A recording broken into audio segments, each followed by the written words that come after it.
Welcome to the Oroville City Council meeting of November 16th, 2021, where we are reconvening from closed session where action was taken. Mr. Attorney, will you report out, please?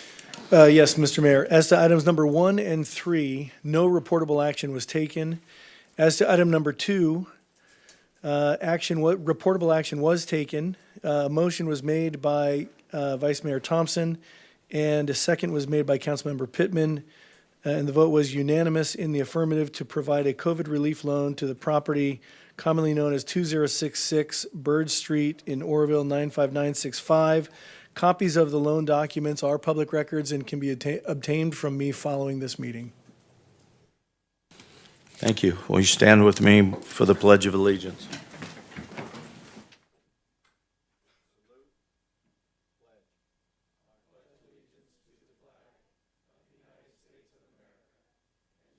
Public for which it stands.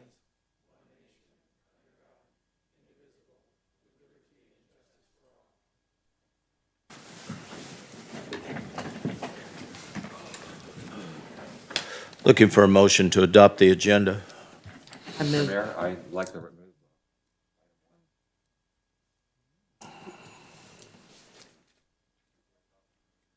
The whole agenda. I'm sorry, I apologize. I move that we adopt the agenda. Bill, do you want to pull number 3? Mr. Mayor, if we could, prior to, if you would like to make this also an addendum to your agenda or your motion to adopt the agendas, we'd like to pull item number 3 and continue it to a future meeting. I move that we adopt the agenda and pull item number 3 for a future agenda item. I'll second.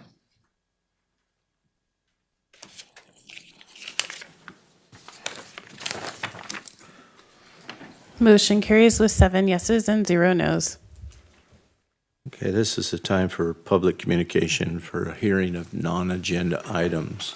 Madam Clerk, do we have any members of the public that wish to speak? Mr. Mayor, we have 4 speakers. Our first speaker is August Lincoln.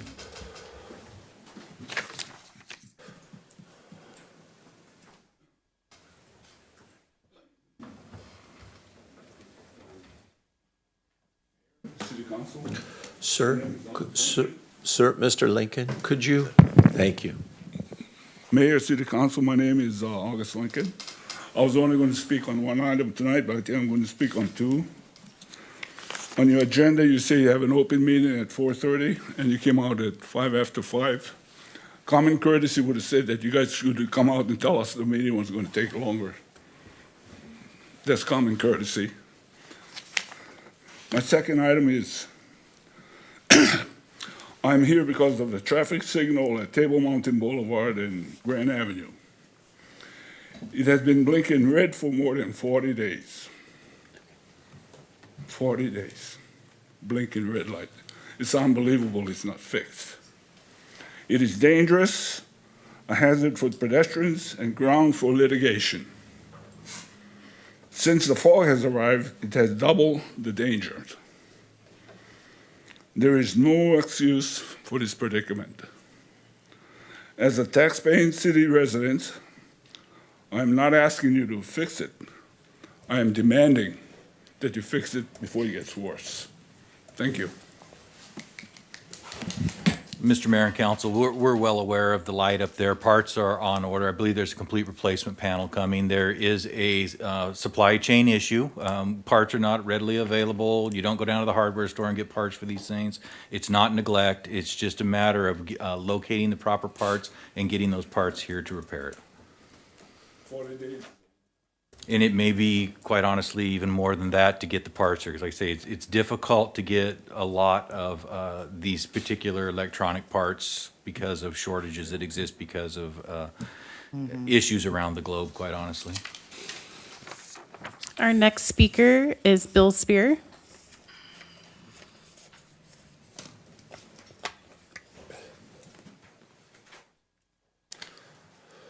Mr. Mayor, City Council, first of all, I'd like to thank you for the resolution that you passed last week, our last meeting. It was really encouraging for a lot of the parents and the community that is really upset with the things that are happening. And obviously, during the meeting, there was a lot of voting going on across the country, and it seems like a lot of the country is also very upset. And so I just want to personally thank you for my family and kids, and for the stand that you took, standing up for us. Also, thank you for the extra time in speaking, and I'd like to pray for y'all. Father, we thank you for, Lord, our city council, and for their long hours and dedication to our city, and just pray that you would continue to give them wisdom, guidance, direction, continue to use them to be an example of not only looking out for our city and building it, but for other cities to look to and see leadership, to see wisdom and blessings. And we pray for all our city, all our public officials, our police and fire department, and all the people that serve diligently. Continue to bless our city, raise us up. I continue to pray for the church, that it would wake up, and for the American people, that we would have the people rising up and standing up for the things of God, the things of our foundation that we were built on. Father, we thank you that you are always there. We love you. We praise you. We give you all the glory in Jesus' name. Amen.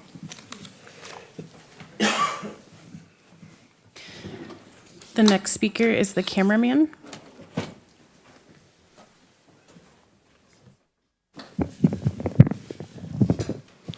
Good evening, Oroville City Council. Wow, it's wonderful to see 3 minutes up there. Thank you. It's wonderful. Last meeting, again, thank you for declaring the constitutional republic. Let's hopefully now we can start making some real change. I know we made quite national attention, seeing all sorts of different news stories and agencies picking that up.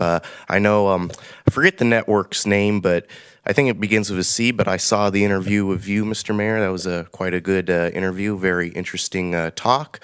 Yeah, not too much to say tonight. I mean, it's the week before Thanksgiving. I want to wish everybody a happy Thanksgiving and enjoy time with their families.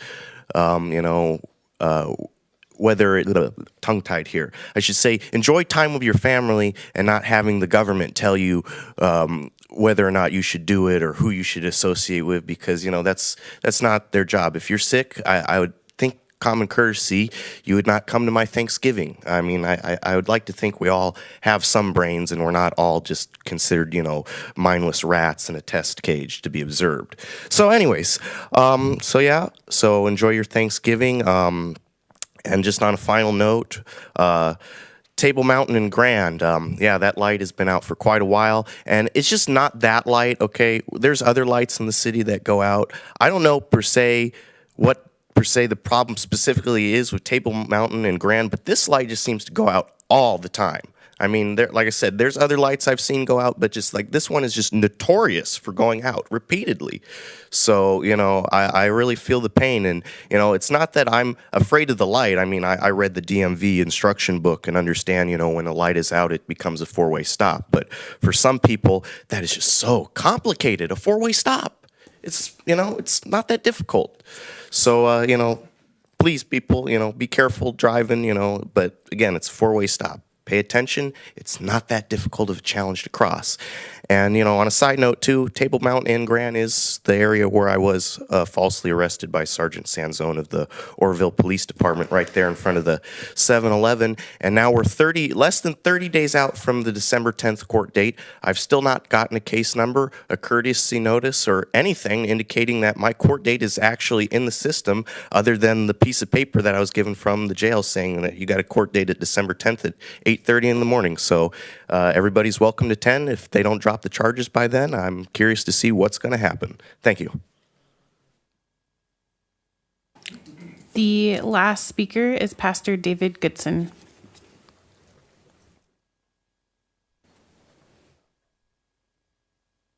Good evening, Mayor and City Council members. I'm here today, or this evening, because I have a I have a complaint, I have a concern, and this is in regards to a property that's behind our church. I have been communicating with City Administrator Bill Legrone, and he indicated that this was going to be moved to Ron Belser. So it's been a little while, and hasn't been any action on this. And the property location, as best as I can gather, is 2824 C Street, which is the front of this residence. But behind our church, there's a gentleman there that occupies the house, and he's known as Dennis. He has a son by the name of Donovan, and they have been living there for many, many years. And over the many, many years, right behind our church in this alleyway has been significant drug dealing. There's been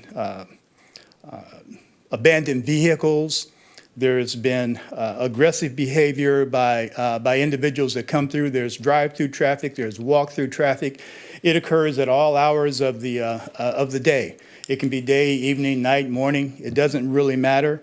Our church has been vandalized. We've been broken into a number of times.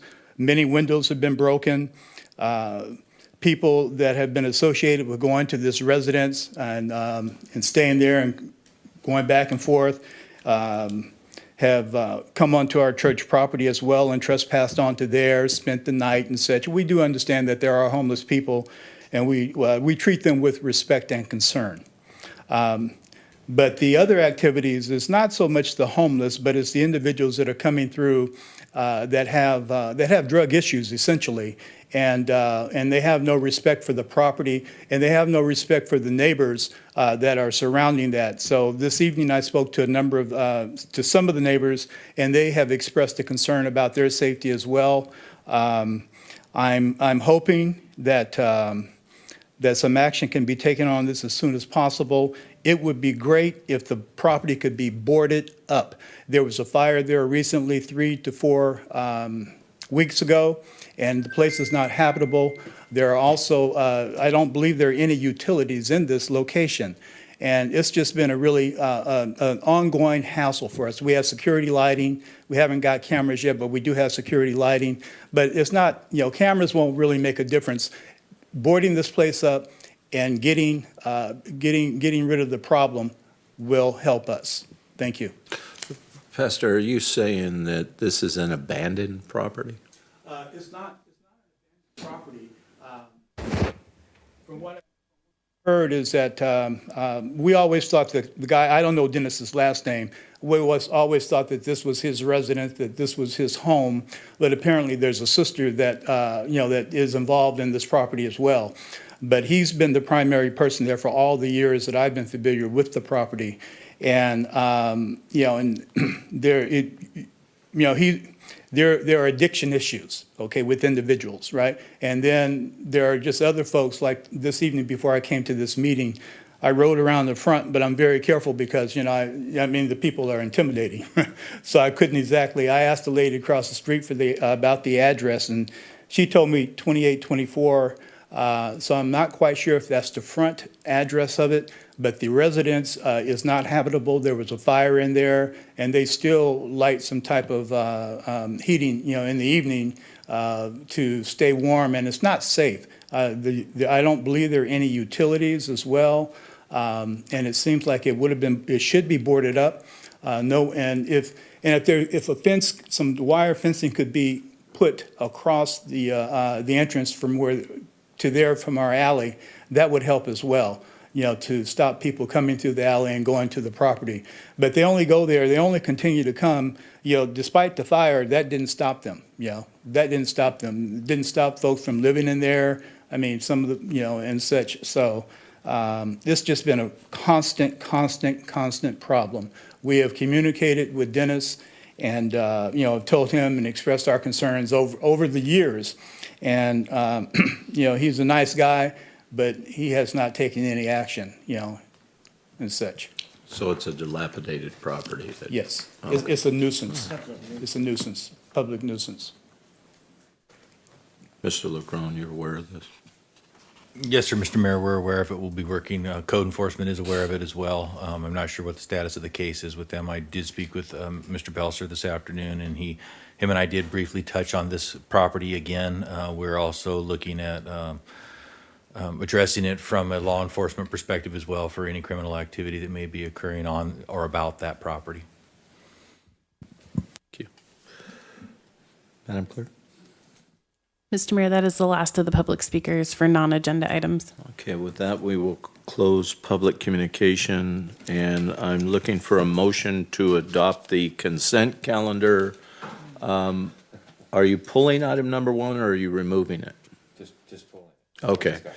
Looking for a motion to adopt the consent calendar, pulling item number 1. So moved. I second.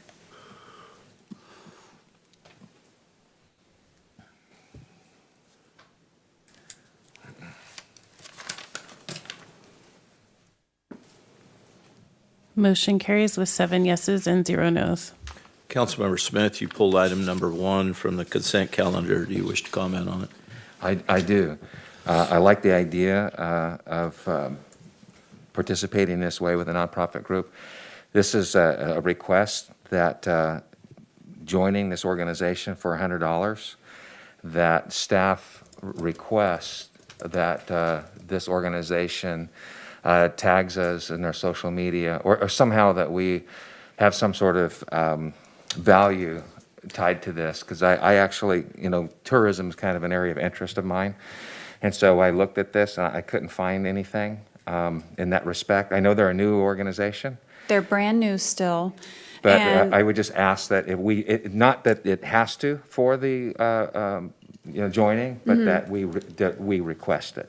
That is one of the membership stipulations, is that you share the other members' information on your website. So they said for us that we could link the Locke Foundation to our website in order to promote this membership on our end, but that they would also promote the Chinese temple on their respective websites and social media as well. So that is a membership obligation. So the locks, and that was where I was a little bit trying to get clarity, because the Locke Foundation Yes.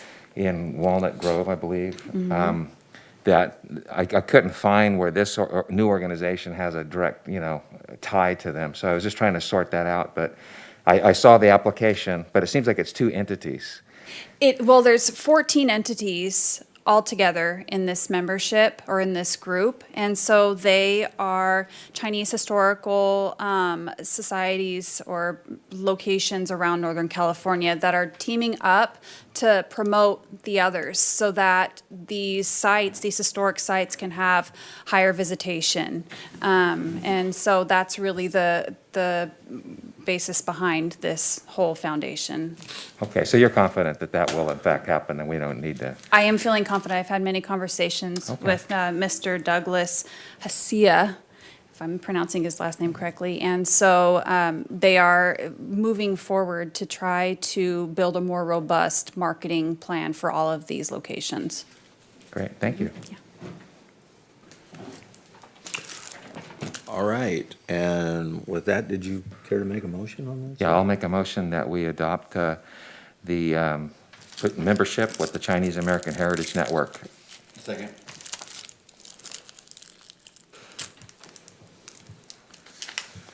Motion carries with 7 yeses and 0 nos.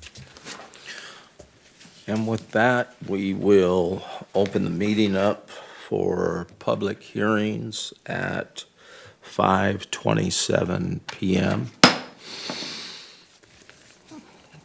Item number 3 is the first reading of zoning code amendment ZC 21-06, proposed revision of Oroville Municipal Code Section 17.12.020 relating to fence, walls, and screening standards.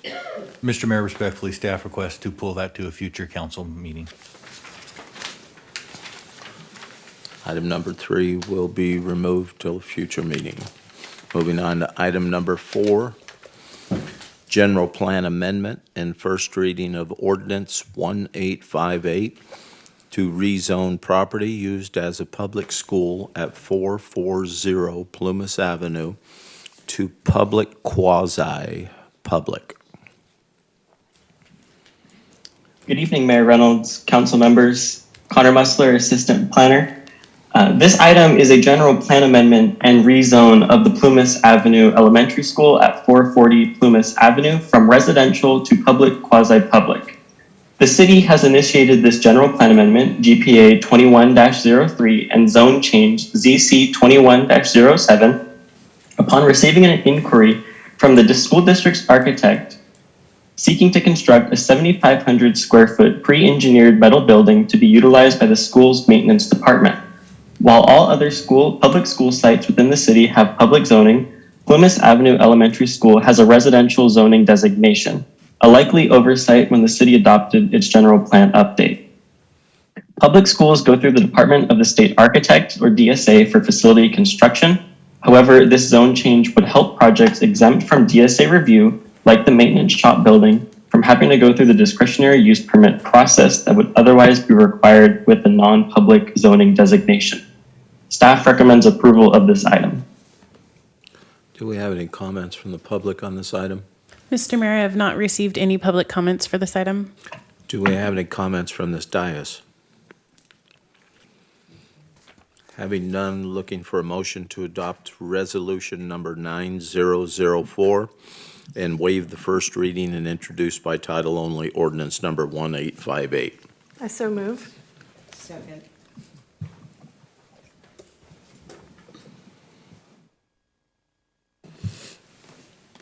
Motion carries with 7 yeses and 0 nos. Moving on to item number 5, general plan amendment and first reading of ordinance 1857 to rezone property used as a church at 2833 Fort Wayne Street to public quasi-public. Mr. Mayor, members of the City Council, Wes Irvin, City Planner. Like the last item,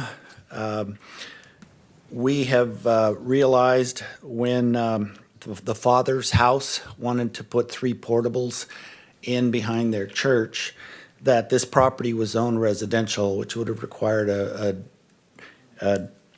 permit, use permit, in order to get those approved. So staff looked into the issue and determined that this is the only church in South Oroville and indeed throughout the city that is not zoned public quasi-public. It was zoned residential. So staff has initiated this zoning change so that the church can expand. Do we have any comments or questions from the public on this item? Mr. Mayor, I have not received any public comments for this item. Do we have any questions or comments from this dais? Having none, looking for a motion to adopt resolution number 9005 and waive the first reading and introduce by title only ordinance number 1857. So moved. Second.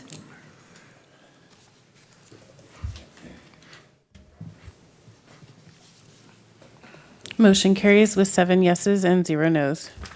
Moving on to item number 6, zoning change ZC 21-08, rezoning of a 3.91 acre portion of APN 035-250-002. This item is completing a general plan amendment that this council approved November 17th, 2020. We are working with the Veterans Housing Development Corporation. Their intent is to apply for a grant in the first of the year to build a multifamily housing project on this acreage. So this zoning would zone this R3 so that they could accomplish that project and that the land could ultimately be sold to them by the city. Do we have any questions from the public? Questions or comments from the public? Mr. Mayor, I have not received any public comment for this item. Do we have any questions or comments from this dais? Having none, I'm looking for a motion to waive the first reading, introduced by title only, ordinance number 1859. So moved. I'll second.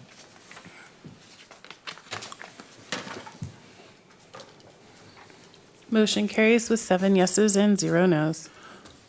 Moving on to item number 7, an ordinance of the City Council of the City of Oroville related to the amendment of Chapter 13.08, Garbage, Rubbish, and Weeds of Title 13, Public Services, to add Article 3, Solid Waste Recycling and Organic Waste Disposal Reduction. First reading. Good evening, Mayor and council members. This is a request to consider adoption of Ordinance 1861 to implement the requirements of SB 1383, as well as incorporation of AB 341 and AB 1826. SB 1383 places requirements on multiple entities, including the City of Oroville. To develop regulations to reduce organics in landfills and support the achievement of statewide organic waste disposal reduction targets. Jennifer Arbuckle, our consultant, she drafted this ordinance for us, and she's been retained to assist Oroville in developing this ordinance to meet the January 1, 2022 deadline. She has also been working with Recology and the city to amend the franchise agreement to be in sync with this ordinance. This ordinance goes through the definitions or updated definitions of solid waste recycling and organic waste disposal reduction.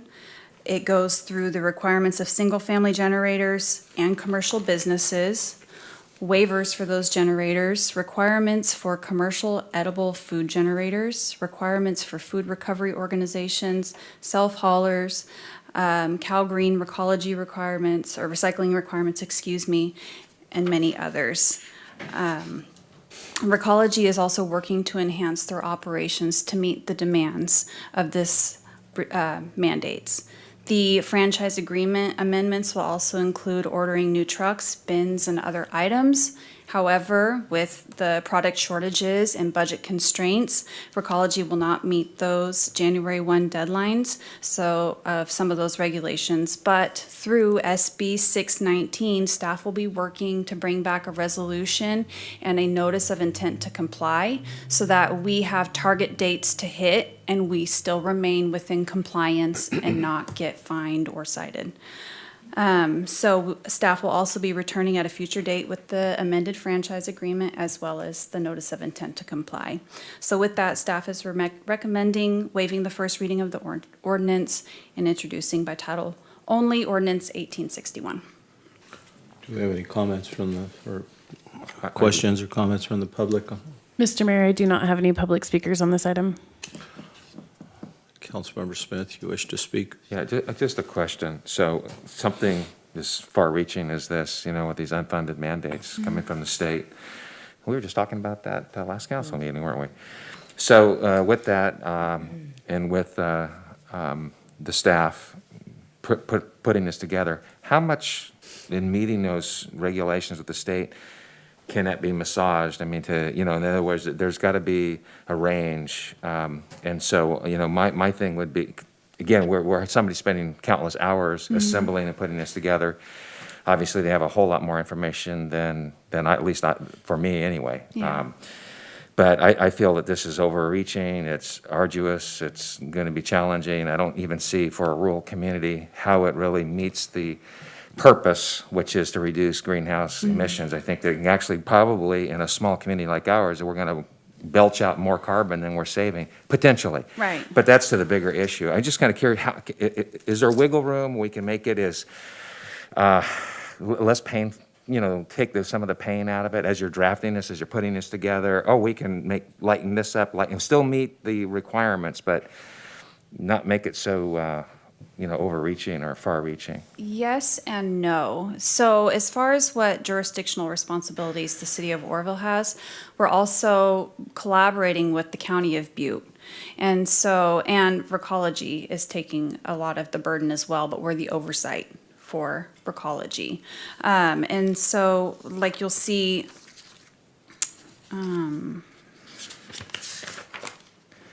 And I guess I just make those comments in that, we're so dependent on staff and that research. And I think it's just important, at least it's a value to me, for a rural community that we find all the avenues and opportunities possible to lessen the pain as much as we can, that is the desire or the will. And because, as we know, staff has a lot of control in pulling those things together, and you don't know what you don't know. So I'm expressing that, at least from this one council person, that as much as we can possibly do that, I'd like to see that. Well, and it's still relatively new. We're trying to navigate all of the nuances of all of these mandates. However, Jennifer and I were just discussing before the meeting, there is a mechanism in there for specific producers, commercial producers who produce more edibles, being able to haul those at a faster or more regular weekly rate as opposed to every other week as they are currently. And so being able to swap that out for like their recyclables, so it would kind of offset the cost for those end users a little bit. So we're trying to find not necessarily loopholes, but ways that it can reduce the impact on the end user. Yeah, I appreciate that. Councilmember. Yes, absolutely. I know because it is a heavy lift. It's a heavy lift for everybody with the state's mandating, but unfortunately we'll have to do it. But so as Recology gets their infrastructure in place so they can actually start picking up organics and more single stream recycling, they're going to make more money off those products and be able to streamline that and cut off costs that way. So it's not they haven't come back with rates yet or anything like that, but there are going to be new products and new things they're going to have to sell to other jurisdictions because part of 1383, Butte County, because Ostrom Landfill or Ostrom Organics, their facility is the only one that's going to be making grade compost, and all the other jurisdictions are required to a procurement element. Well, they'll have to buy this stuff back. So they're going to be making a lot more money out of what we're required to take out of the community. So that will, when we start discussing rates with them, when we get that contract going, they'll be, once we see it, we'll be able to understand, because no one wants it all to come on all the residents, because it affects every single one of us. It's not just our constituents or anything. All of us are going to have to see some sort of change there in prices, whether it be sales tax, franchise fees, or anything. So we'll look at that, and it's on our mind. I mean, I don't want to pay any more either, especially someone like me that actually composes all my stuff or does something at home where I really don't even produce trash, but I still got to pay for the whole bill. You know what I mean? So letting you know that's on my mind in what we're trying to do. And there are little caveats and things that will protect the city, because we are rural and we don't have all this infrastructure like the bigger cities do. And there's different grants we can get and different people that we can work with, but I'm very big at Cal Recycle and be like, we don't have that up there. You can't ask this heavy lift for infrastructure we don't have. Are you going to give us the $7 million we need to make this? Then that would be a different deal breaker. But anyway, just to get your mind there, Eric, we're working on that, and we'll make sure it's as easy on everybody as it can be, and make sure that you guys are all in compliance with the law and we're not getting any unnecessary enforcement. Just one more, just real quick. And the reason why I think that's important is that, what our community values are. So, if at some communities, it's all about the green. They don't care. If it costs a whole lot more, it doesn't matter. That's what we want that's our standard as a community. And, we have some community challenges, fiscally, demographically here. And I just think, and we'll get there. I mean, obviously, we're moving towards more of a greener, environmentally sensitive. But to just lay that out so rapidly, without those adjustments that we just need over time, I just think it's not fair, especially, to a rural community like Oroville. And so I think it's just important that we express that value, that, first it's considering, the budgetary constraints or the community needs, the socioeconomic impacts versus the green thing.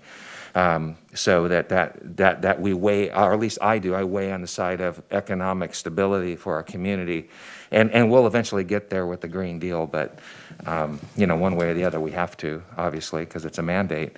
But I just say, that's just, I think, coming from that set of eyes. Yes. And I think, too, with all the conversations that we've had with Cal Recycle so far, they said that we are in a better position than many of the jurisdictions out there with all that we've implemented up to this date. So that felt good to hear from Cal Recycle, that we are doing a pretty good job up here. And so. Well, right, and you guys are also in a good position just because you're so close to the Recology's the only infrastructure you can take food waste when you need to, or get to that point that it's not so far away as, say, like Chico or somebody else where, that would kick prices up too. You're close enough where it's not going to be that big of a hit when you are ready to start getting the organics funneling into that facility. And because you're one of their main franchisees, you have that guarantee of that space at that facility, which is also another important thing to have to be in compliance. Councilmember Pittman. I appreciate the discussion. And Jennifer, my question to you is, what is this going to look like for, I understand the restaurant and I understand the grocery store, but the homeowner, are they going to see something different at their home? Are they going to have a different waste container? No, so for them, eventually, then this will probably be ended 2023 by the time Recology is able to pick it up. Basically, the change for them, they'll be able to start putting food scraps in with their yard waste cart. So they won't get anything different. Okay. But then again, they might change there, not to throw it out and get anybody up. There might be, a couple of cents extra in a couple of years, but that's kind of how it might be. But we don't know those rates yet. But that would be the only change to them. And then there will be those that there's a big enforcement element. So if you've been getting away like, oh, it's not my thing. I'm going to put all my recycling into the trash. Well, the jurisdiction's required to enforce that. If you're not doing that, we'll have to give you a little tag and you get so many warnings. Like, we do need you to put it into the right bin and be diligent about that. You do need to teach your family and make sure, because at the end of the day, now it's Oroville's responsibility to enforce it, and if you don't, then the state comes in and be like, well, why aren't you doing this? Now we're hitting you. So it'll be a bigger education and learning curve, but when you guys get your new recycling coordinator and we get them trained up, it'll just be a nice streamlined process, just a friendly reminder and working with people and businesses to make sure they have all the tools they need, whether it's inside containers, there's plenty of grant funds for things like that, whether it's training that they might need. Like, I just don't really understand this. Can you come in and help us? We're going to provide that and train somebody to do that so people feel a little more at ease with that. Yeah, I think you're in a very strong challenge because the waste disposal system we have is greatly flawed because of the itinerant person that just decides to dump on a business property right now. That is what's happening, and what happens is the business owner gets stuck with the bill. An example I'm going to say right now is if you have more than, I think it's 7 used tires dumped on your property, you can only transport 6 of those without CHP giving you a hazardous material ticket for it. Yeah, it's 9 actually. Oh, is it 9? Yeah, but Yeah. they can always call in, and there's a little permit that you can always get and send them as a city. That's something we could work on. But I think we talked about too, that you guys, Bill and Don, are working on,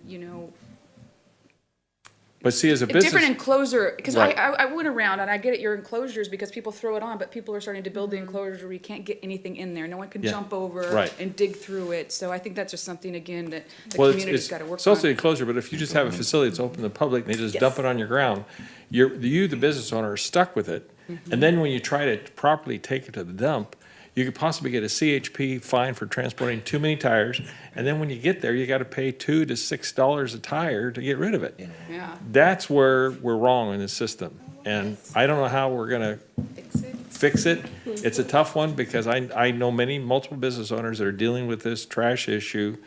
And I almost wish the point that if you take the trash there, they would pay this person to get it there, because that's what we're getting. Yeah, and well, you too, you guys, there's a tire amnesty grant that you guys get every year, and that's something too, if somebody, it's a hard thing, because it'd be nice if they came into the landfill, if they're getting charged for it, but they're Right. like, it was illegal dumping. How do they prove that? Because if someone gets wind, and then we would take that cost for them, because the Right. grant should pay for it. But those are things that we can all work on. Waste is hard, and illegal dumping's the worst, because you can't prove who did it. We know it's not the business, it's not the resident's business, or fault either, if someone dumps it on their property or in Right. their back lot, so I think that's a problem for all jurisdictions. And that's what I see, even with Yeah. this nicely put-together manufactured program, it's got a big flaw, because there's that population out there that won't pay attention to this whatsoever, and then the business owner's stuck with it, because it's dumped on their property, either in a proper bin, or it's just laid on the property that's publicly accessible. So that's a tough nut to crack in the future. I just throw it out there. And I Thank you. think every jurisdiction deals with it, Vice Mayor Thompson. Thank you. Could you, I got 2 questions for you. One is, from my understanding, in talking to people that are involved with waste and recycling, that even though, correct me if I'm wrong, but when this whole recycle thing kicked off, there were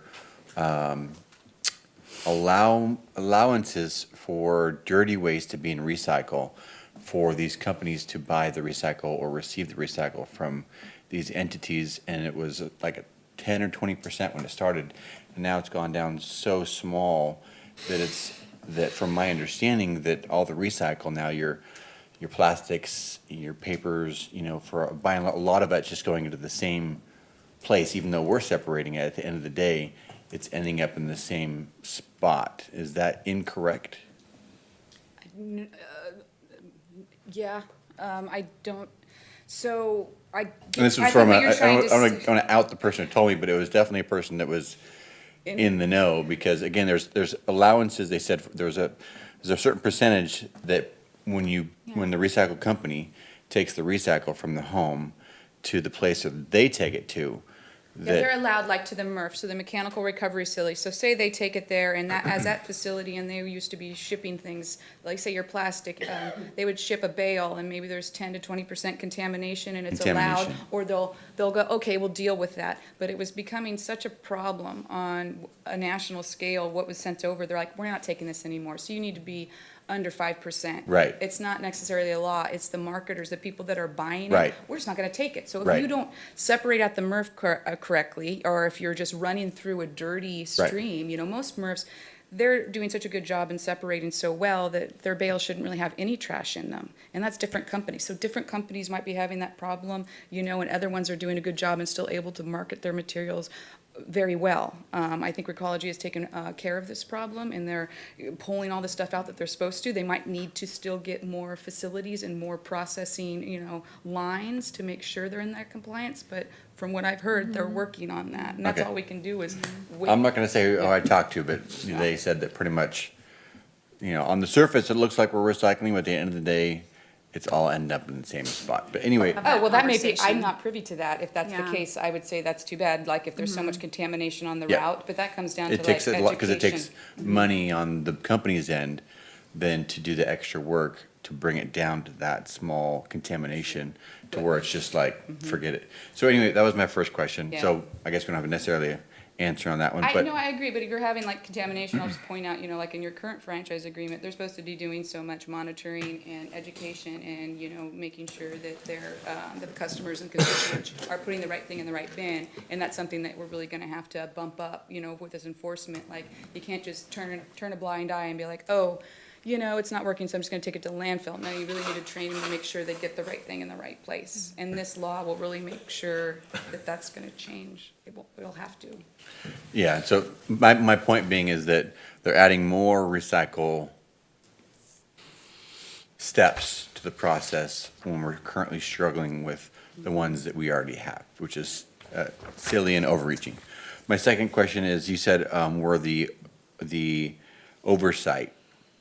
Can you quantify to me what that means in regarding the city being the policing agent for the recycling? What does that look like when in practicality rubber hits the road? Does that mean our code enforcement's going out to, needs to now go out to,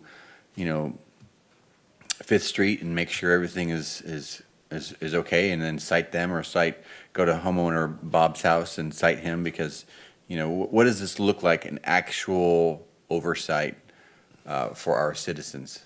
Well, that's where our new recycling coordinator position, that person will take care of the reporting. So they'll receive all of the numbers from Recology as far as what all of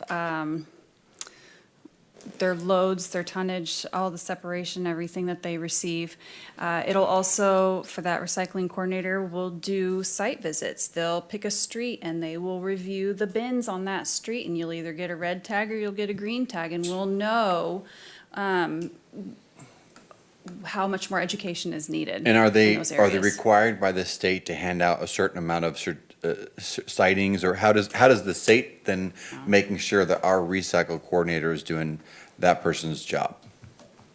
Well, we work in collaboration with So the state. so we can hire a recycle coordinator and then put them on vacation for 365 days a year? On vacation, no. Or lock them there's in gonna their be- office so that they don't go Nazi on our citizens? No, No. there's going to be, quarterly and annual reportings is necessary to report what those activities are and what those rates that, Nap they have time found. at 3 o'clock, coffee time at Yeah. 4 And o'clock. it's not the intent to red tag every citizen. The intent is to educate so that this can be a productive program. Because really, like you said, it's an unfunded mandate. So the more we educate, the better off we are in the end. Because I see that there's so much problem on the other side of it, you know, on the back end of this. But the state is putting all the pressure on the front end of this when they're not taking care of Right. the backside of this. And that's where our reporting to the state too will reveal where those deficiencies or where those problem end users are. Right, and that's some of the information they're looking to get. So to answer your question, but the enforcement, so the city is now required to report back to to the state, not only, you know, what Recology is collecting, any of their contamination reports, you know, also they're required to check in with all commercial businesses to make sure they're actually training their staff, or anybody that owns a multifamily unit, or, you know, an industrial area, that they are educating any new tenants, educating any new renters, and you know, responsibility falls on them, and they need to report to the city of Oroville, who then reports to CalRecycle. So there's just, they understand it's a heavy lift and it's gonna take a long time to get into compliance, but we still have to report, here's where we're at, here's this implementation, it might take us this much to get here, but here's what we're currently doing on it, here's where we're at, here are the resources we have to get there, and we're doing the best effort we can with the resources we have and the programs that are currently in place. I'm done. Councilmember Pittman. Yeah, thank you. And I as I pervade through this, I see a couple things. Who's going to pay for the trash cop? Well, so it'll be part of the new recycling coordinator's job. It's already in the budget.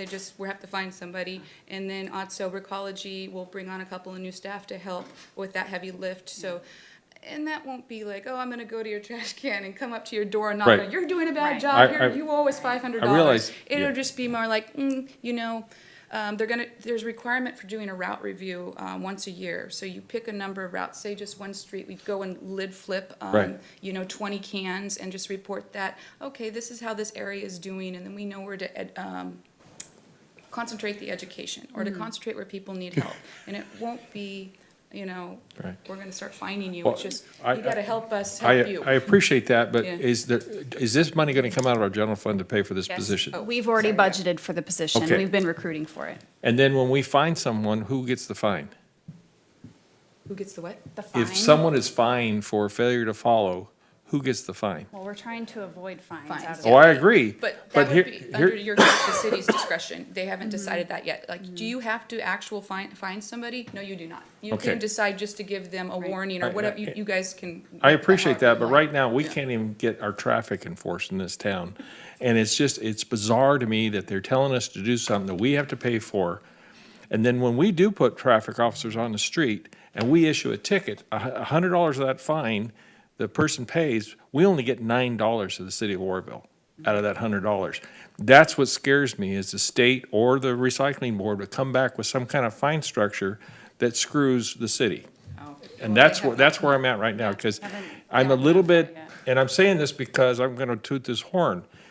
Another unfunded mandate, another throw it down at our face, and at the same time, you turn around and then they'll probably come through the back door and do something with those fines. I don't know what it's gonna be because it's a new program, but I fear that's what's gonna happen down the line. This city gets crammed over the traffic issue, and even if we issue a ticket, we don't get the fine. And that's what's really appalling to the thing, and it's just amazing to me that we're gonna be able to control and enforce garbage. We can't even get our cars to be traffic enforced. So it's a little bizarre in my point, and I appreciate the moment of sympathy for my soapbox, but that's a reality. No, it is. And then again, back to the resolution, because obviously this is not gonna be ready to be in full compliance by Sure, January. understood. Not even, probably be more like a good 3 years even to get halfway there.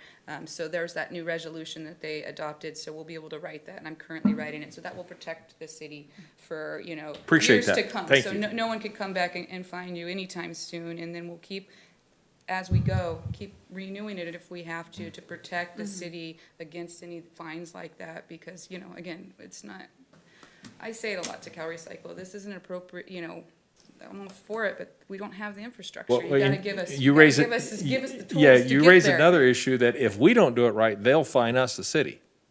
No, but the resolution will protect you. They won't be Okay. able, you will not be, And that's, you will not. I appreciate your responding to You will that not because be once the resolution is passed and that protects you, you will not be able to be fined for anything. Okay, thank you, because, you know. That'll make you feel better, until we can figure things out, and that gives you breathing room as we work on the program. Right, thank you. Councilmember Smith?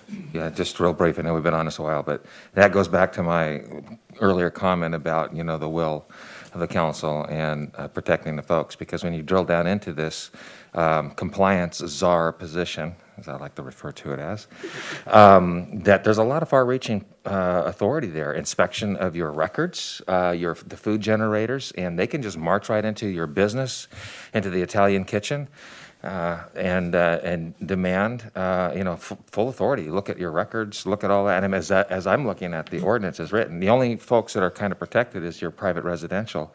You can't march into your kitchen and inspect your trash can. But when it comes to our commercial entities and businesses, the food generators, which is restaurants and grocery stores, you know, man, that's far-reaching. And so I think, again, it's important to understand where we're coming from or at least I am coming from as a councilman.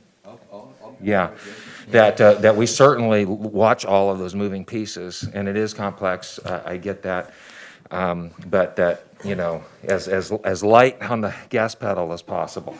Well, and just to put No pun intended. put your mind at ease, Eric, just to understand this is that so this is the ordinance, and the states dictate that you guys pass this ordinance and use certain language, you know, and so I made sure to write it so you're protected there. But as far as enforcement goes, or how often you want to inspect, the city gets to decide how thoroughly they want to do that and how aggressively they want to do that. If they want to do it, you know, at all, or just simply do once in a while, go and ask somebody if they just need some help, you know. Well, So I think they don't have to, you know, it's up to your discretion. The first task, I'm sorry, if I can speak. Vice Mayor. Thank you, sir. No, go ahead. The first task, in my opinion, should be to memorize the Encyclopedia Britannica before they issue any. What? You are so smart. Right, to memorize it all before they do any inspections. Thank you. Yeah.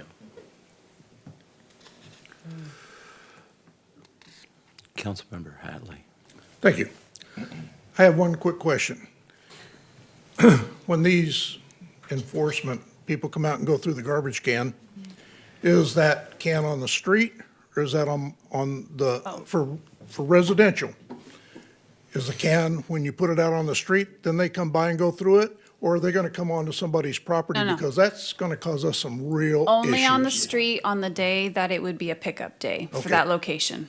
Thank you. Yes. And that'll just be the first couple of years, because they're required to do the route review, and then once for college, when they get the new trucks, they'll have the camera on the trucks, so the truck can just take the picture and then report back to the coordinator that this person needs a little bit more education, or we need to do some outreach.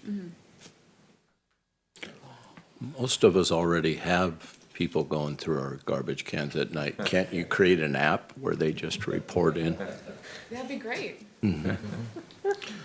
I think we all know that this is just getting things started, and we'll be sitting here a year or two from now, and we'll be moving on to the next step, and none of us will be able to believe that it's happening.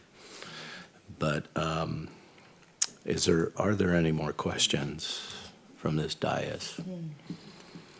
Having none, I'm looking for a motion to waive the first reading and introduce by title only ordinance number 1861. So moved.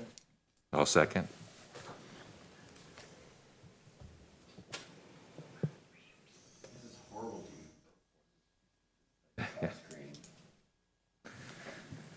Unfunded mandates. Motion carries with 7 yeses and 0 nos.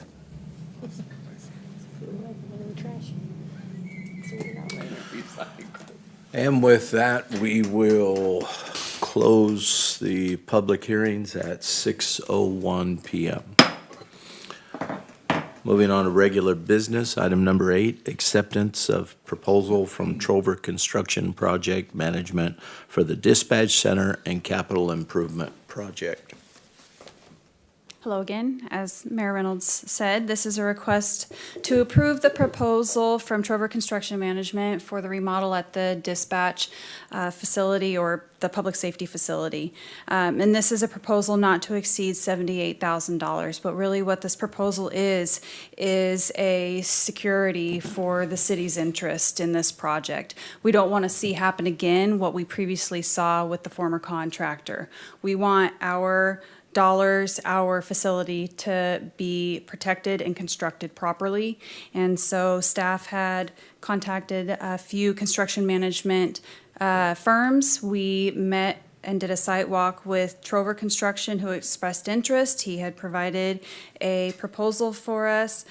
Trover Construction Project Management has years of experience in diverse projects, and so the staff has agreed to move forward with this proposal and would like to request approval from council.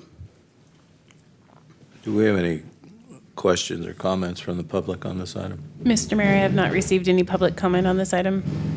Councilmember Goodson?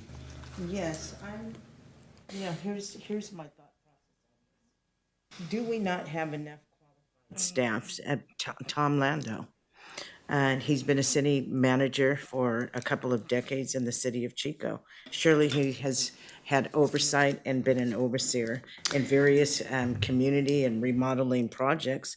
And he is known as the expert. So why are we going outside? He's more in the range of development in general, and this is construction specific. And so Mr. Trover comes with himself, his junior project manager, and then an engineer that would be at our disposal to be on site as much as we need for this project, to oversee it, to scrutinize every change order that comes our way, to make sure that the dollars are being put where they need to be put. So is this standard operating procedure for every project that we have? For projects in this city? size, for public works projects and projects of this nature, it would be common. We contract Absolutely. out for. If I could, Councilperson Goodson, just to kind of explain it how I understand it, is that when we contract with Trover Construction Project Management, we get individuals that understand all facets and phases of construction.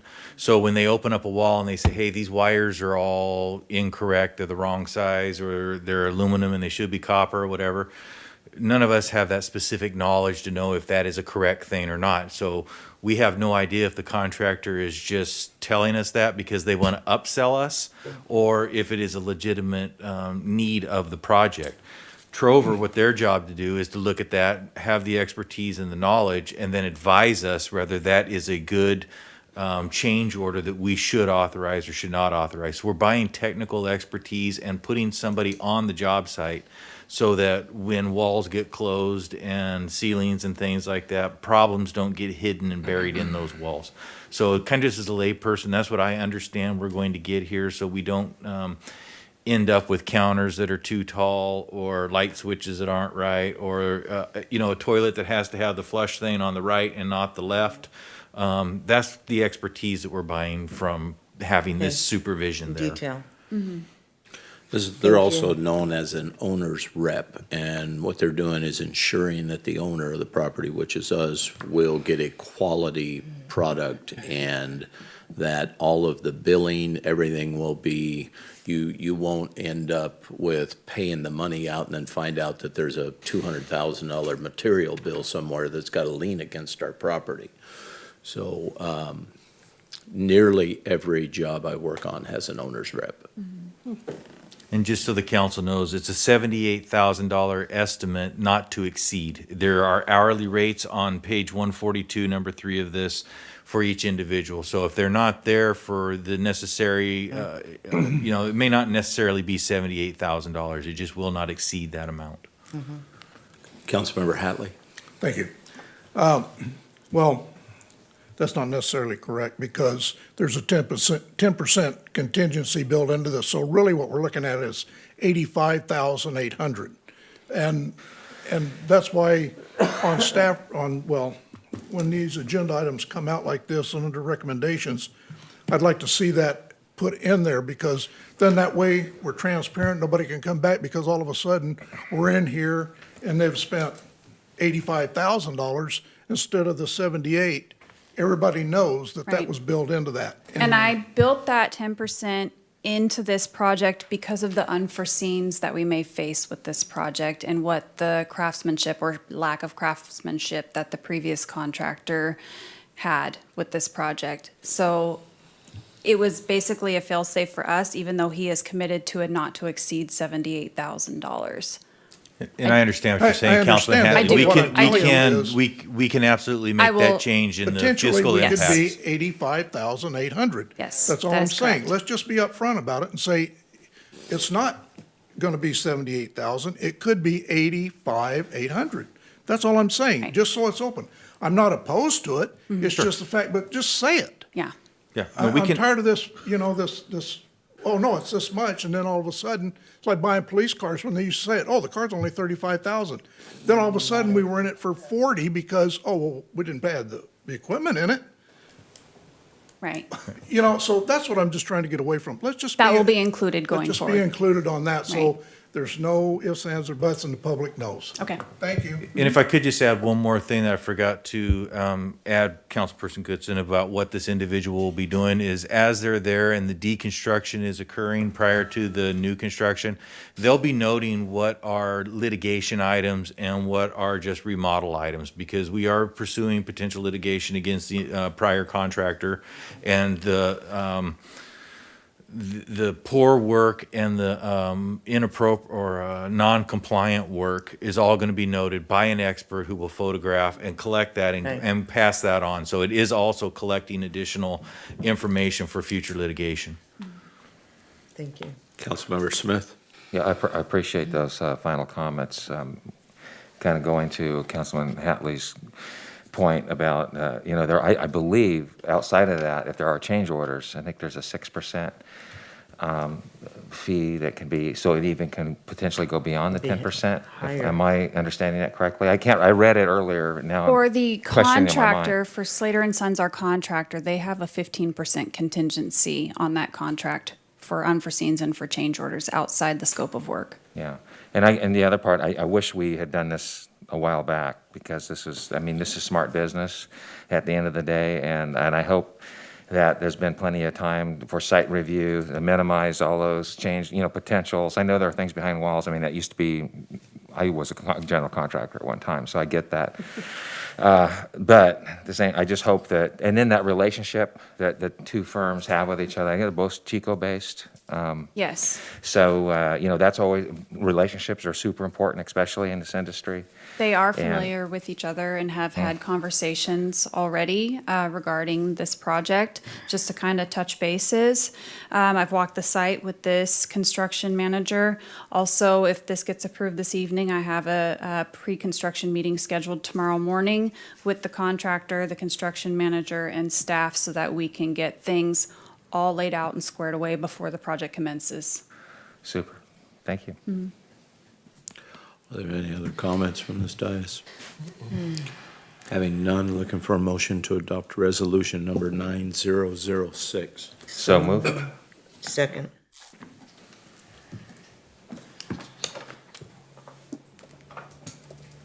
Motion carries with 7 yeses and 0 nos.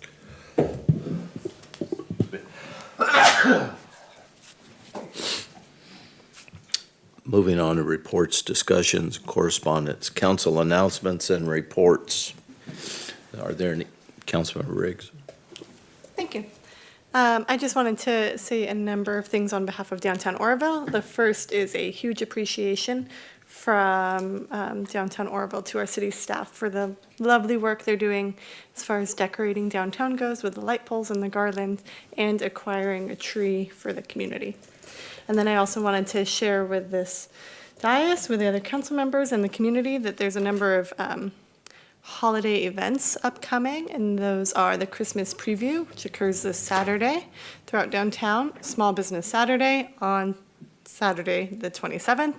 The tree lighting ceremony is December 3rd, and the Parade of Lights is scheduled for the 11th of December, and applications are open for that as well. So I encourage you guys to attend those, support our local businesses, especially this holiday season.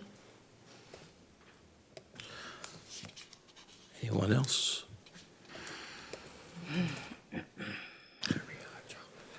Okay, future agenda items? Councilmember Riggs? Thank you. During our last meeting, we passed a resolution pushing back overreaching mandates.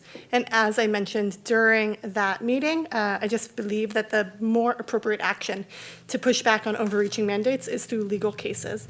So I wanted to formally request that our city attorney looks at current legal challenges against such overreaching mandates and alerts us to the possibility of supporting or tagging into such cases.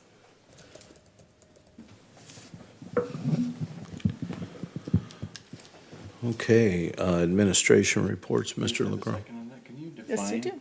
Can you define exactly what you mean, like looking into, there's a lawsuit for the federal government about masks that we're looking at? On top of that, is that what you're saying? Yeah, so if there's current court cases occurring that are challenging the legality of mandates, specifically regarding masks or vaccines, that the city attorney bring those to our attention so we can examine whether or not this council might want to support such cases. I think Assembly Member Gallagher and Kylie both sued the governor and won for those. Right, I'm talking about current cases or Yeah, so- future cases that might come. So what I think, and if I could restate what I think I heard with maybe, and I may add to it just a little bit if that's okay, and tell me if it's not what you intended, but what I think you're looking for is cases that are challenging regulations that may be applicable to the city of Oroville in some way, shape, or form, and/or the employees of the city of Oroville, such that that the city might either lend its support or pass a resolution in support or lend some type of support to some litigation in another venue where the result might also be beneficial in this, in the city of Oroville itself. Yes, that sounds like a much more legal way of saying what I'm trying to say. Because Thank you. let me give you an example. For example, there's a case that was challenging the mandate that OSHA imposed on anyone that contracts with the federal government. Well, that wouldn't apply to us because we don't have any contracts with the federal government. That would apply to private employers who, in most regards, would, think of airlines that contract with the U.S. Postal Service to ship mail back and forth as part of their belly cargo.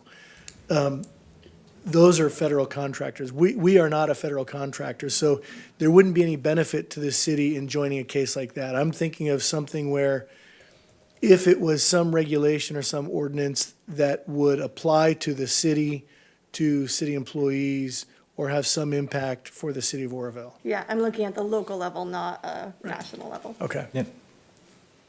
I'll, if there's a second on that, I'll certainly keep I'll keep my, my ear to the ground for those opportunities. I am keeping tabs on this. There really haven't been any cases that would be, I'll use the phrase worth joining for the city. And when I say worth joining, I mean what would be within your realm of consideration as a valuable return on your investment, on your benefit, for the community or for the employees or for this, for this area. Yeah, and I will trust your judgment on that. Thank you. Well, and again, if there's anything even close, I'll bring it to you for your consideration. Great. Thank you so much. Councilmember Goodson. Yes, with the legal term for what Chrissy is referring to, and the city of Oroville signing on amicus brief. An amicus or amicus brief that's pronounced both ways. Yes. Those actually would be appellate court issues, and before you could do any of that, we would have. It has to go through the lower council. courts process, right? And it has to, and again, before you could do any of that, it would have to be approved by the council. Well, absolutely. Yep.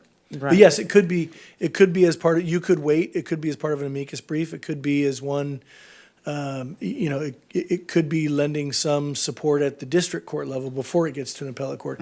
Up to you how you want to do that. But again, we'll keep tabs on, at your request, and at your second and wherever the third was. Right here. I'm the second and third. We'll keep tabs on that and be looking for cases that might be relevant to bring them to the council for your consideration. Thank you. And since it just was so evident that it was the desire of this body to push back on those, I wanted us to ensure that if we're going to make such a statement, then we also back those up if the possibility arises. Vice Mayor Thompson. Thank you. So with that, just what she said, great, thank you. So doesn't apply at all with the Fifth Circuit stay on Biden's vaccine mandate? 'Cause my question is because I'm getting a lot of sad emails from people who are being or very soon will be fired over company vaccine mandates. So I'm not sure how the Fifth Circuit, stay on his mandate will then possibly affect local employees, employers. So let me just outline a couple of things. I'm looking at some of my notes here that I keep on some of these cases because, again, there's so many of them that there's just a lot of them. There were approximately about 18 states have sued over the mandate related to contracting with federal employees. There are, by my research, there was an ability to have, I'll use the phrase again, my phrase, conscientious objector status, whether it be religious or personal exemption. Those were available, and testing is an option. There also has been some litigation in the school district realm, but what you're referring to, I think, is predominantly employers are making those decisions. Employers are saying, now there is a healthcare mandate, but the healthcare companies or the healthcare organizations can, if they choose, allow for an exemption based on personal or religious beliefs. So what about schools that are state-run that aren't private? Okay, let me hold that thought. Let me get to that in just a minute. So what you previously were talking about was individuals who are saying, well, I'm going to lose my job because my employer. Teachers, I know teachers that have told me they're going to lose their job. Okay, so there are some cases. You've got LA Unified and San Diego Unified who have said not just children, but teachers will be mandatory vaccines, no exceptions. There is litigation going on in both of those districts. They have been sued by a number of individuals, their employees, parents. There have been a bunch of groups that have taken that on. Those cases are in their infancy. You can certainly lend your support for that if you'd like to, and we can have a discussion in closed session about what that would look like and whether or not it would be beneficial. That litigation is ongoing, and Will be. We'll see where it goes. It is relatively new. The cases are relatively new, is what I mean to say. I think there was a mention about in Vice Mayor, it may have been you that said that, about two Assembly members, Kylie and Gallagher, who sued the governor. They largely won on most issues. On one, and it was a fairly important issue that the court ruled in the governor's favor. What made that really, I'll use the phrase irrelevant, was that the legislature, recognizing where that case was going, the legislature, and again, I'm very much Reader Digest version, so there's a lot of detail left out. The legislature went ahead and passed a law that essentially put in law, and the governor signed it, what the governor was trying to do by executive order. They gave him that authority in the law, so the executive order didn't have to stand. Now, the appellate court ruled, well, this may come back before us again, so we're still going to decide the issue. At the end of the day, the court, I'll use my phrase, The court at the end of the day decided that the governor ultimately did have the authority to make the executive order, although largely gutted a lot of the components of it in the way to making that ruling.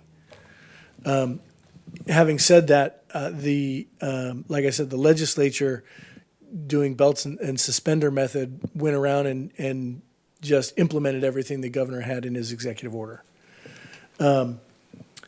But I can certainly take a look at those school district cases and see, is there any spillover? Those were the difference with those cases is that those are actually employer mandates. The district is, those two school districts are operating as independent employers in that realm. Now, when you apply it to teachers, that's how they're operating as employers. Arguably, relative to students, they're of course not.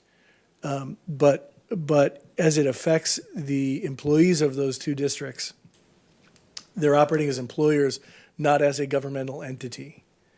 So it might not have a lot of application to the city of Oroville, but if you want, I'm happy to dig in and take a look at it, spend an hour or two and determine, would it be beneficial or not, and bring it back to you in closed session. If you'd like to have that discussion, I can do that. Councilmember Pittman.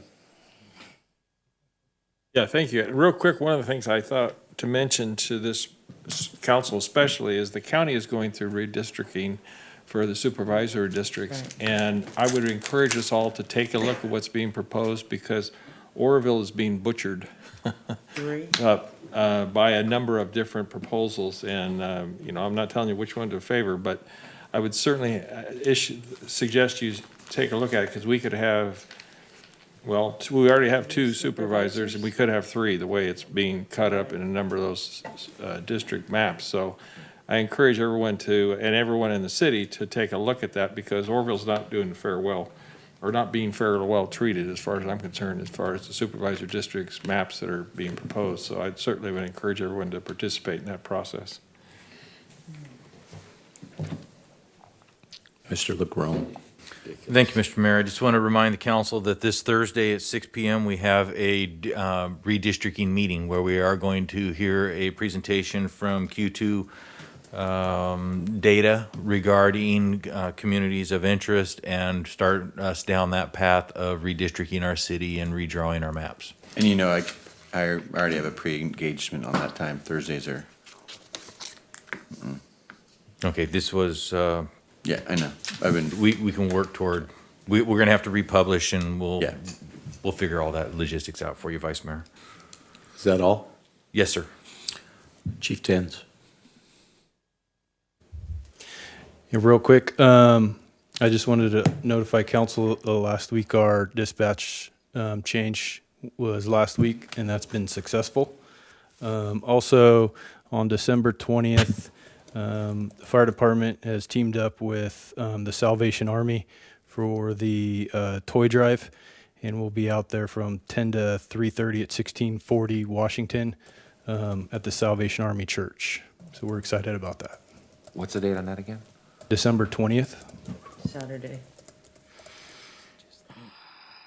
That's it. That's it? Mr. Huber? Nothing? Dawn? At the next council meeting, you'll receive the final draft of the MSR. And so that will be for review. No changes can be made, but it's for council review for transparency, and it's already in LAFCO's hands as a draft of a final draft. But you'll be receiving the final draft at the December 7th meeting. Ruth? I want to thank our city treasurer, Carolyn Fairbanks, for taking over a project that I didn't have time for. I don't know how many hours she spent, but I got wrapped up with the bonds, so she took care of a planning project for me. They needed a financial mechanism, and she took care of everything, and she read and did all the research, so I really thank her for her help on that project. And Jackie's going to put up a slide that I just wanted to let you know that yesterday our bonds closed, so that is done.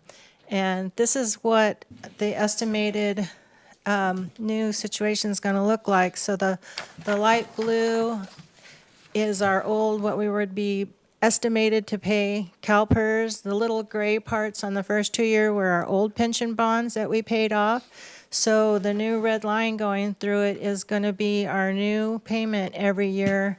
And it definitely is going to make budgeting a lot easier. We're going to know how much we're paying every year. And I just want to remind you that we will be still having future unfunded liabilities to deal with, but we do have $4 million in our PARS account to address those. But this is what it looks like. This is what we did. We were paying 6.8 and now we're paying 3.2% interest, so.